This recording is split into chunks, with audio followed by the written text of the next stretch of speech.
Hi guys. आज हम मधुरम movie को एक्सप्लेन करेंगे। ये एक मलयालम लैंग्वेज मूवी है। इसकी IMDb रेटिंग है 8.1। मूवी की कहानी बेस्ड है हॉस्पिटल में आए मरीजों के रिश्तेदारों पर, जो वहाँ उनकी देखभाल के लिए आए होते हैं। उनकी अपनी लाइफ में कैसी उथल पुथल चल रही है, वही इस मूवी के अंदर दिखाया गया है। मूवी की कहानी बहुत सरल है। रिलेशनशिप को कैसे मजबूत किया जाए, इस मूवी के अंदर वही बहुत सुंदर तरीके से दिखाया गया है। मुझे यकीन है अगर आप अपने किसी रिश्तेदार से नाराज़ हैं या आपकी बोलचाल ना के बराबर होती है, आप इस मूवी को देखने के बाद उनसे बात ज़रूर करेंगे। सच में। मूवी की कहानी शुरू होती है, साबू चित्रा के लिए बिरयानी लेकर जाता है और छिप कर उसका बर्थडे सेलिब्रेट करता है। उसके बाद हम देखते हैं अगले सीन में साबू जलेबी बनाता है और अपने घर की सफाई करता है। दूसरी तरफ केविन और चेरी पति पत्नी है। चेरी ऑनलाइन देखकर डिशेस बनाती है। उसके और केविन के बीच में सब कुछ ठीक नहीं चल रहा है।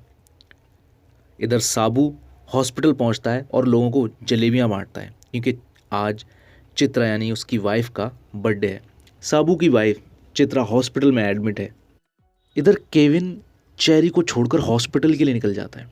रास्ते में केविन के फादर का कॉल आता है। वो उसको समझाते हैं, बेटा इस भागदौड़ में चेरी को मत भूल जाना, तेरी माँ का स्वभाव ऐसा ही है, वो लोगों से जल्दी घुल मिल नहीं पाती।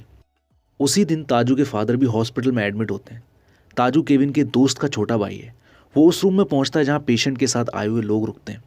वहां उसे एक लड़की दिखती है जिसका नाम है नीतू। उसकी अभी शादी नहीं हुई है। वो अपनी बहन की लड़की के साथ वहां मौजूद है। नीतू की बहन हॉस्पिटल में एडमिट है। ताजू उसको पसंद करने लगता है। वो ये बात अपने दोस्त शिबू को बताता है।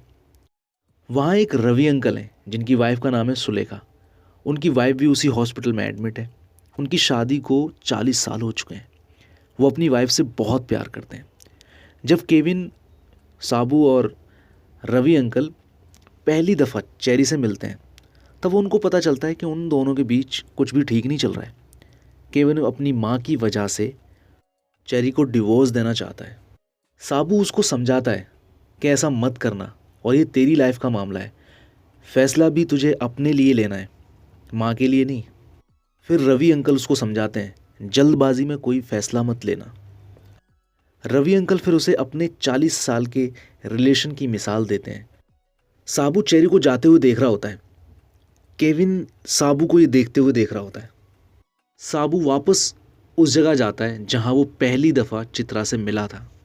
एक बार साबू चित्रा की रिपोर्ट्स लेकर जा रहा होता है, तभी केविन उससे पूछता है चित्रा की रिपोर्ट्स के बारे में। वो बताता है ठीक है, जैसे वो उससे कुछ छुपा रहा हो। उसके बाद साबू केविन को अपने घर लाता है। केविन साबू को अपनी परेशानी बताता है, क्यों वो चेरी को डिवोर्स देना चाहता है। वो बताता है शादी के बाद लड़ाइयाँ शुरू हो गई। माँ पुराने ख्यालात की हैं, उनके रहने का तरीका पुराना है, लेकिन उन्होंने ही मुझे पाल पोस कर बड़ा किया है। कुछ भी होगा वो मुंह पर बोल देंगी, यहाँ तक कि मुझे भी और पिताजी को भी। पर अब मेरा घर जाने का भी मन नहीं करता। मेरी माँ बहुत अच्छी है और मेरी बीवी भी। मैंने बहुत कोशिश की है सब कुछ ठीक करने की, पर अब पानी सर से ऊपर जा चुका है। साबू भैया। साबू अपने हाथ से बना हुआ खाना केविन को खिलाता है।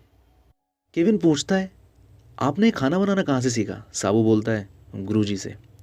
फिर साबू अपने और चित्रा के बारे में बताता है। वो चित्रा से पहली दफ़ा गुरुजी के ढाबे पर मिला था। वहाँ चित्रा बिरयानी खाने आती थी। वो गुजराती है। पापड़ बनाना उसका खानदानी काम है।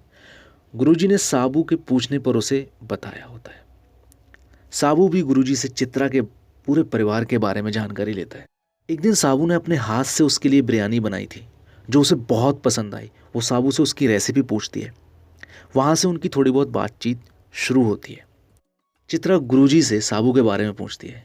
गुरुजी चित्रा को बताते हैं वो किसी शिप पर काम करता है। एक बार शिप पर गया तो 8 महीने शिप पर रहता है, और जब वापस आता है तो मेरे काम में हाथ बटाता है। उसके बाद साबू और चित्रा का मिलना शुरू होता है। साबू उसको बताता है वो शेफ़ नहीं है, वो शेफ़ को असिस्ट करता है। उसके बाद मूवी में हॉस्पिटल में चल रही लाइफ को दिखाया जाता है। चेरी ऑनलाइन खाना बनाना सीख रही होती है, तो वो क्या करती है, नई नई डिशेस बनाती है और वो हॉस्पिटल में लेके आती है, सबको बांटती है। एक दिन चेरी केविन के साथ न जाकर ऑफिस जाने के लिए कैब बुक कर लेती है। वो केविन को बताती है कि वो जानती है माँ के ठीक हो जाने के बाद तुम मुझे डिवोर्स दे दोगे। उसके बाद एक दिन साबू केविन को गुरुजी से मिलवाता है।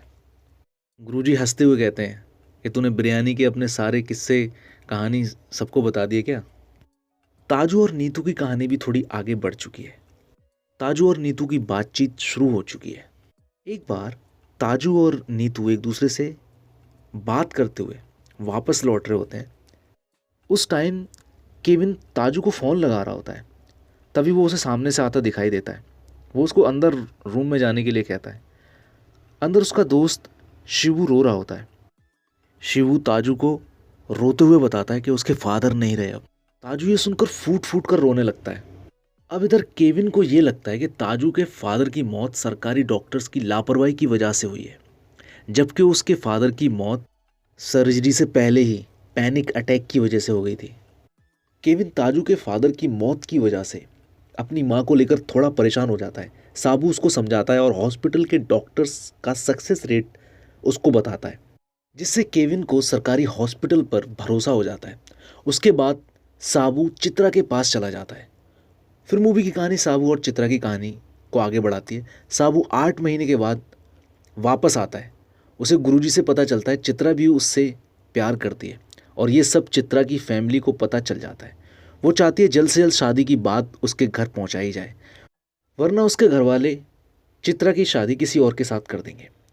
साबू का शिप पर जाना उसके रिश्ते को कमज़ोर बना देगा और वो कुछ भी नहीं कर पाएगी। साबू कहता है वो अब शिप पर कभी नहीं जाएगा, वो अब हमेशा चित्रा के साथ रहेगा। मूवी फ्लैशबैक से वापस नॉर्मल आती है। केविन की माँ की सर्जरी शुरू होने ही वाली होती है। केविन बहुत टेंशन में होता है। वो चेरी को अपने मन के डर के बारे में बताता है कि ताजू के डैड गुजर जाने के बाद से वो बहुत डरा हुआ है। वो चेरी को बोलता है उसके बचपन से ही फादर गल्फ में रहे हैं, माँ ने ही उसको पाल पोस कर बड़ा किया है। यही वजह है कि वो अपनी माँ का हॉस्पिटलाइज होना बर्दाश्त नहीं कर पा रहा है और उसी की वजह से हमारा रिश्ता बिगड़ रहा है।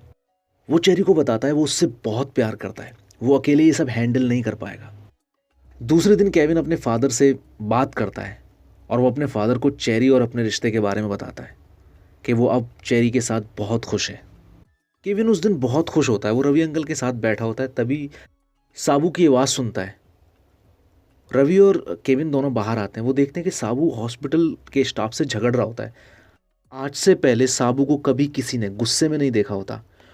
वो चित्रा का हॉस्पिटल से डिस्चार्ज नहीं चाहता है। केविन और रवि अंकल जब डॉक्टर के कैबिन में जाते हैं तो उन्हें वहाँ पता चलता है कि उसकी वाइफ पिछले 9 महीने से बेड पर है, वो एक कदम भी नहीं चल सकती। डॉक्टर उनको बताते हैं उसकी वाइफ को अब तक 4 बार डिस्चार्ज कर चुका हूँ, लेकिन उसको लगता है कि उसकी वाइफ एक दिन चमत्कार से ठीक हो जाएगी। मैं उसको कई बार समझा चुका हूँ, आखिर वो कब तक ये करता रहेगा। केविन और रवि अंकल साबू को समझाने की कोशिश करते हैं। साबू उनको बताता है वो यहाँ चल कर आई थी, सिर्फ 3 दिन हम साथ रहे, उसे सिर्फ हल्का सा स्लिप डिस्क हुआ था। साबू उनके सामने भी अपनी ज़िद जाहिर करता है कि उसकी वाइफ ठीक हो जाएगी। उनके पास से उठकर वो चला जाता है। उसके बाद हम देखते हैं केविन चेरी को अपनी कार से उसके ऑफिस छोड़ने जाता है। अब वो दोनों बहुत खुश हैं और साथ ही साथ साबू अपने और चित्रा के पुराने पलों को याद करता है। एक दिन रवि अंकल साबू को अपनी कहानी के बारे में सुनाते हैं। सुलेखा के फादर गल्फ में नौकरी करने चले गए। वहाँ से वो चिट्ठियाँ लिखते। कुछ महीने तक तो चिट्ठियाँ आई, उसके बाद वो आना बंद हो गई। फिर उन्होंने खुद से सुलेखा को चिट्ठियाँ लिखना शुरू कर दिया। ये बात उसके घर वालों को पता चल गई। टाइम पर वो दिखने में बहुत दुबले पतले और बेकार से थे। उसकी फैमिली में उनको कोई भी पसंद नहीं करता था। उसके बावजूद सुलेखा ने उनको चुना। वो साबू को बताते हैं जब वो अपनी वाइफ के साथ नहीं होते ना तो उनका दिल रोता है, और ये बात साबू से बेहतर कोई नहीं समझ सकता था।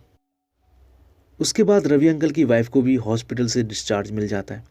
वो साबू को उसकी वाइफ को डिस्चार्ज कराकर घर ले जाने के लिए कहना चाहते हैं, पर साबू उनको साफ मना कर देता है। एक दिन साबू को कैंटीन में चेरी दिखती है। वो उसके पास जाता है और दोनों के रिश्ते के बारे में पूछता है। उसे पता चलता है वो आज ऑफिस गया है। वो चेरी को समझाता है कि सब ठीक हो जाएगा। फिर चेरी बोलती है साबू को, आपको अपनी वाइफ को घर ले जाना चाहिए। आखिरकार वो कब तक उस 4 दीवारी को देखती रहेंगी। आप उनका ख्याल भी रख सकते हो और उनसे बात भी कर सकते हो। उसको चेरी की बात कुछ समझ आती है। साबू डॉक्टर के पास आता है, हॉस्पिटल से डिस्चार्ज करवाना चाहता है और उसके बाद वो उसे अपने घर वापस लेकर आता है। उसकी देखभाल करता है और उससे बात करता है, जबकि चित्रा कुछ बोलती भी नहीं है, वो सिर्फ आँखों से उसे देखती रहती है और कभी कभी रो देती है। मूवी का यहीं पर एंड हो जाता है। और मूवी के कुछ कुछ सीन ऐसे हैं जो आपको मतलब झिंझोड़ देंगे अंदर से कि यार मैं आखिर क्यों अपने मतलब जैसे बीवी है किसी की, तो मैं उससे क्यों बात नहीं कर रहा हूँ, या कोई भी रिश्तेदार है उससे क्यों बात नहीं कर रहा हूँ। एक इंसान यार मतलब जो उससे बात भी नहीं करेगी, मतलब उसको ये पता है कि ये बात भी नहीं कर सकती, वो उस इंसान को हॉस्पिटल से उठा कर लेकर आता है, मतलब वो चल भी नहीं सकती बेचारी। मतलब वो सीन ऐसा है जब वो उसको डिस्चार्ज करवा कर ला रहा होता है, तो वो उसको उठाता है, उसके पैर भी मतलब नहीं हिल रहे होते हैं, और उसको वो इस तरह से मतलब किसी एक होता है ना कि कोई मूवमेंट ही नहीं होता उसकी बॉडी के अंदर, उसके बावजूद वो उसको घर लेके आता है। यार वो सीन ना मतलब आपको रुला देगा एक तरह से। यार ये दुनिया है, कब किसका बुलावा आ जाए किसी को नहीं पता। इसलिए मन के अंदर जो भी किसी के प्रति नाराज़गी है या जो भी मतलब आपके अंदर गुस्सा है, उसको छोड़ो यार, बात करो, और इसी तरह से अपनी ज़िंदगी को बहुत आसान करो। धन्यवाद।